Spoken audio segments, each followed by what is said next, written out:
Sir, आज आप राष्ट्रीय चिंतना के कार्यक्रम में यहाँ पे आए हैं, आमंत्रित थे बतौर मुख्य वक्ता। सबसे पहले तो मैं ये जानना चाहूंगी कि आपको पीआईएल मैन के नाम से संबोधित किया जाता है देश में, तो कितनी पीआईएल आपने डाली हुई है और किन किन विषयों को लेकर? अभी तक मेरी 200 पीआईएल हो चुकी है हाई कोर्ट सुप्रीम कोर्ट में जी।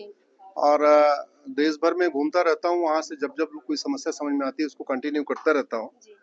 आर्टिकल 35 हुआ, आर्टिकल 370 हुआ, लब जिहाद हुआ, लैंड जिहाद हुआ, धर्मांतरण है, घुसपैठ है, जनसंख्या नियंत्रण है और भी जितने भी इस तरह के विषय हैं जिससे भारत की संस्कृति को खतरा है, उन विषयों पर मैं पीआईएल करता रहता हूँ। देश में अब तक 500 जिलों में जाना हमारा हुआ है। सामान्यतया लगभग हर साल 100 से लेकर 125 के बीच में जिले में आना जाना रहता है। हमारा ये कहना है कि समस्या का समाधान संसद और सुप्रीम कोर्ट से ही होना है। भारत की कोई समस्या लाइलाज नहीं है, भारत की कोई समस्या विश्वव्यापी नहीं है। भारत की समस्याएं जो भी हैं इन सबका इलाज है, लेकिन इसके लिए समस्या के रूट काज को समझना होगा, उसका परमानेंट सोल्यूशन करना पड़ेगा। अगर शिक्षा में संस्कार हो जाए और कानून का खौफ पैदा हो जाए तो भारत की बहुत समस्याओं का समाधान हो जाएगा। जनसंख्या नियंत्रण कानून बहुत जरूरी है, धर्मांतरण नियंत्रण कानून बहुत जरूरी है, घुसपैठ नियंत्रण कानून बहुत जरूरी है। पर डे हमारी 100 बेटियां लफ्ज़-ए-जिहाद 1000 बेटियां लफ्ज़-ए-जिहाद का शिकार हो रही हैं क्योंकि लफ्ज़-ए-जिहाद के खिलाफ राष्ट्रीय स्तर कोई कानून नहीं है। प्रतिदिन 10,000 हिंदुओं का धर्मांतरण हो रहा है क्योंकि धर्मांतरण पे राष्ट्रीय स्तर पर कोई कानून नहीं है। 5-6 करोड़ घुसपैठी इस समय भारत में रह रहे हैं क्योंकि राष्ट्रीय स्तर पर जो घुसपैठ का कानून है 1946 का बना हुआ है और बहुत ही बेकार है, इसलिए घुसपैठियों को कोई खौफ नहीं पैदा हो रहा है। 90,000 बच्चे रोज पैदा हो रहे हैं, साल में 3.25 करोड़ बच्चे पैदा हो रहे हैं। सरकार जब तक 2 करोड़ घर बना के देती है 10 करोड़ बेघर पैदा हो जाते हैं। सरकार जब तक 2 करोड़ लोगों को स्वरोजगार देती है 10 करोड़ बेरोजगार पैदा हो जाते हैं। तो समाधान ये है, हम दो हमारे दो सबके दो। इन्हीं विषयों पे पूरे देश में जागरण करने के लिए भी मैं घूमता रहता हूँ और साथ में हाई कोर्ट सुप्रीम कोर्ट में पीआईएल भी करता रहता हूँ। मैं यहाँ पे जैसे ग्रेटर नोएडा में रहती हूँ, देख रही हूँ कि घुसपैठ बड़ी संख्या में की जा रही है ना, आम जनमानस के बीच में ये लोग पहुंच चुके हैं, तो आप प्रशासन से क्या कहना चाहेंगे? और आम जनमानस हमारा ये कहना है कि घुसपैठियों को पकड़िए, उनका narco polygraph brain mapping test करिए और घुसपैठियों के मददगारों पे एनएसए लगाइए, यूएपीए लगाइए, वेजिंग वॉर की धारा लगाइए, देशद्रोह लगाइए, गैंगस्टर एक्ट लगाइए।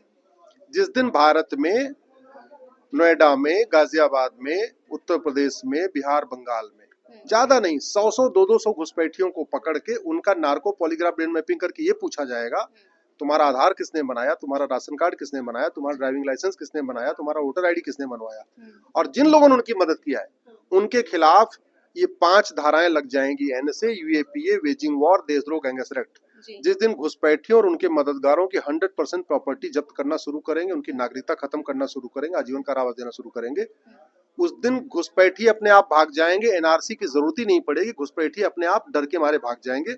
हमारा चूंकि कानून सड़ा हुआ है, सजा हो नहीं रही है, न घुसपैठियों को सजा हो रही है, न उनके मददगारों को सजा हो रही है, इसलिए घुसपैठी आ रहे हैं और यहाँ अराजकता फैला रहे हैं। बहुत बहुत धन्यवाद। सर, आम जनमानस जैसे कि कई बार बात होती है इनसे, तो ये कहते हैं हम तो बंगाल से आए हुए हैं, तो आम जनमानस कैसे पहचाने इन लोगों? आम जनमानस के लिए पहचान पाना बहुत मुश्किल है, उनकी पहचान के लिए तो narco polygraph brain mapping test करना पड़ेगा, और कोई तरीका नहीं। धन्यवाद सर।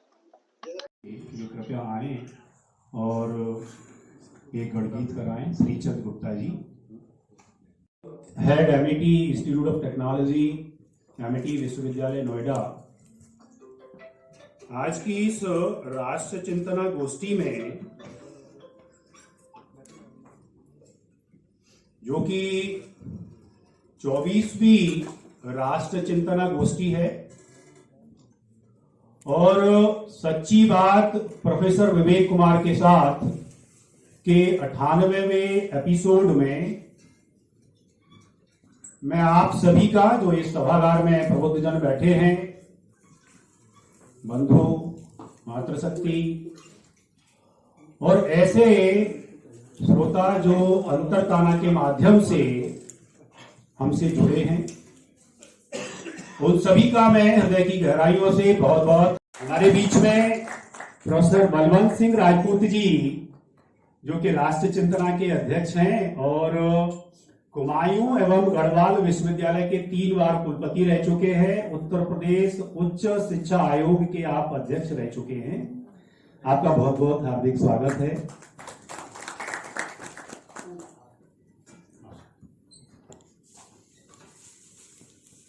मैं प्रोफेसर बलवंत सिंह राजपूत जी से अनुरोध कर रहा हूँ कि ये राम नाम का पटका भाई साहब को पहनाकर स्वागत करें, और साथ देने के लिए श्री केपी सिंह जी जो कि लघु उद्योग भारती के पूर्व अध्यक्ष रहे हैं और आपकी पैकेजिंग इंडस्ट्री है, कृपया आए।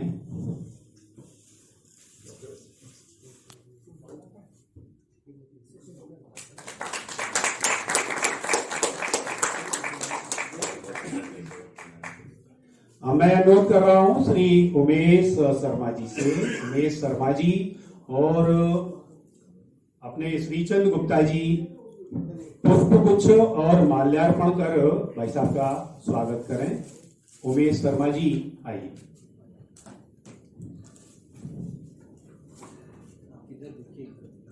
सामने देखिए।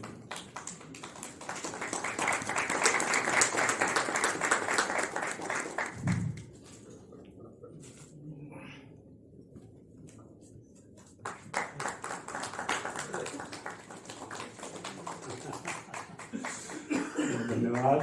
मैं अनुरोध कर रहा हूं श्री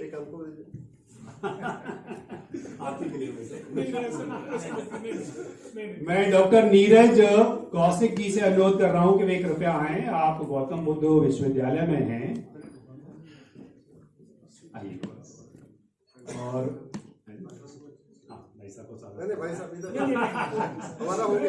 हम सभी लोग आपका स्वागत करना चाहते हैं।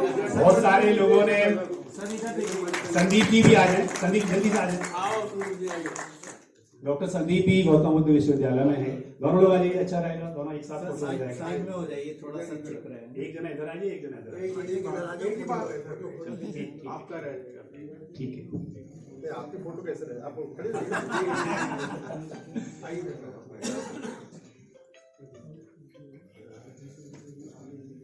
धन्यवाद, स्वागत है भाई। गौतम बुद्ध के पार्ट नहीं हो आपके यूनिवर्सिटी का। मैं तो भाई साहब का परिचय मैंने करा दिया। भाई साहब के तरफ तो संघ के प्रांत स्तर के कई सारे दायित्व रहे हैं। तो इस स्वागत की कड़ी में शीघ्रता से मैं बुलाना चाहूंगा, हमारे बीच में डॉक्टर सुरेंद्र कुमार पाठक जी हैं। वे एक अपनी पुस्तक वसुधैव कुटुंबकम भाई साहब को भेंट करना चाहते हैं। शीघ्रता से आए। बड़ा अच्छा पीडीएफ मेरे पास आ चुकी है।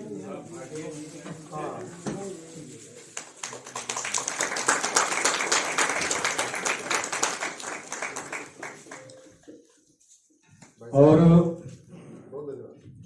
मैं अनुरोध कर रहा हूँ कैप्टन राजीव सक्सेना जी और श्रीमती रेखा सक्सेना जी से कृपया आए।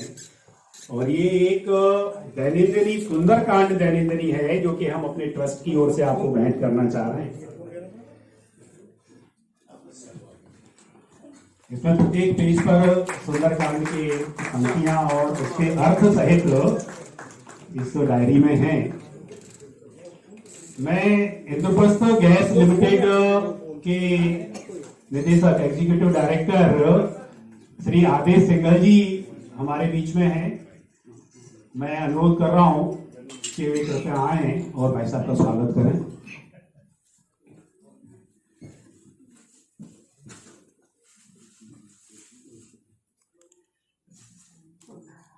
साथ में आगे सुखदेव जी आ जाइए। सुखदेव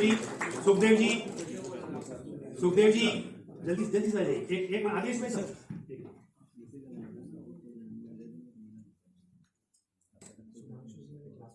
अच्छा। अरे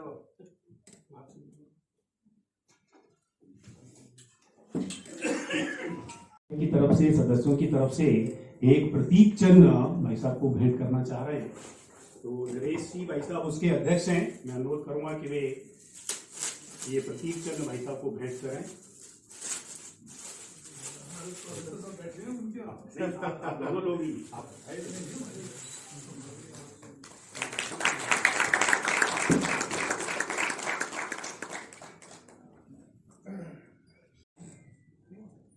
आप कई जनहित की याचिकाएं दायर करने के लिए जाने जाते हैं। और जैसे मैंने पहली बार ये मैसेज पोस्ट किया था अपने ग्रुप में, तो हमारे श्रीचंद गुप्ता जी और कई सारे साथियों ने मुझे भेजा PIL मैन ऑफ इंडिया। तो हम सभी लोग उनको PIL मैन ऑफ इंडिया के नाम से जानते हैं। वे प्रमुख कानूनी सुधारों पर ध्यान केंद्रित करते हैं। अक्सर उनके मामलों में संवेदनशील प्रकृति के कारण बहस छिड़ जाती है। उनकी जनहित याचिकाओं में समान नागरिक संहिता के कार्यान्वयन, ट्रिपल तलाक के उन्मूलन और तलाक कानूनों और चुनावी प्रथाओं में सुधार जैसे मुद्दे सम्मिलित हैं। शुरू में अन्ना हजारे के नेतृत्व वाले भ्रष्टाचार विरोधी आंदोलन के हिस्से के रूप में लोगों की नजरों में आए और वैचारिक मतभेदों के कारण अलग होने से पहले वे आम आदमी पार्टी के संस्थापक सदस्यों में भी रहे हैं। तब से उन्होंने भारत की कानूनी और शासन प्रणालियों में महत्वपूर्ण बदलावों के लिए न्यायपालिका का उपयोग किया है। और आज जो राष्ट्र चिंतना गोष्ठी का विषय है, एक देश एक विधान, वास्तव में हमारे देश में प्रखर राष्ट्रवाद के संवाहक के रूप में कुछ गिने चुने वक्ता हैं जो विभिन्न माध्यमों से राष्ट्रवाद की अलग को जगा रहे हैं। उनमें मुझे तो 2-3 नाम ध्यान में आते हैं और आपका नाम सबसे प्रमुख है। श्री पुष्पेंद्र कुलश्रेष्ठ जी भी हैं। अगली राष्ट्र चिंतना गोष्ठी में मैंने निवेदन किया है कि वे हमारे बीच में रहे। तो ऐसे श्री अश्विनी कुमार उपाध्याय जी आज एक देश एक विधान इस विषय पर अपनी बात रखेंगे। मेरा अनुरोध आप सभी से यह है कि जो भी अभी आ रहे बंधु जो हैं इस समय सभागार में उपस्थित, 1 घंटे के लिए अपने मोबाइल को कृपया साइलेंट कर दें। सभी बंधु, हमें चाहिए आजादी, गुलामी के निशान से हमें चाहिए आजादी, गुलामी की कुरीतियों से हमें चाहिए आजादी, गुलामी की कुप्रथाओं से हमें चाहिए आजादी, गुलामी की शिक्षा व्यवस्था से हमें चाहिए आजादी, गुलामी की चिकित्सा व्यवस्था से हमें चाहिए आजादी, गुलामी के झूठे इतिहास से हमें चाहिए आजादी, गुलामी की पुलिस व्यवस्था से हमें चाहिए आजादी, गुलामी की न्यायिक व्यवस्था से हमें चाहिए आजादी, गुलामी की टैक्स व्यवस्था से हमें चाहिए आजादी, गुलामी की व्यापार व्यवस्था से हमें चाहिए आजादी, लब जिहाद लैंड जिहाद से हमें चाहिए आजादी, धर्मांतरण कराने वाले मिशनरियों से हमें चाहिए आजादी, धर्मांतरण कराने वाले जिहादियों से हमें चाहिए आजादी। एक देश एक विधान मांग रहा है हिंदुस्तान। एक देश एक विधान मांग रहा है हिंदुस्तान, एक देश एक विधान मांग रहा है हिंदुस्तान, एक देश एक विधान मांग रहा है हिंदुस्तान। बहुत बहुत धन्यवाद, बहुत बहुत आभार। भारत माता की जय, भारत माता की जय, भारत माता की जय।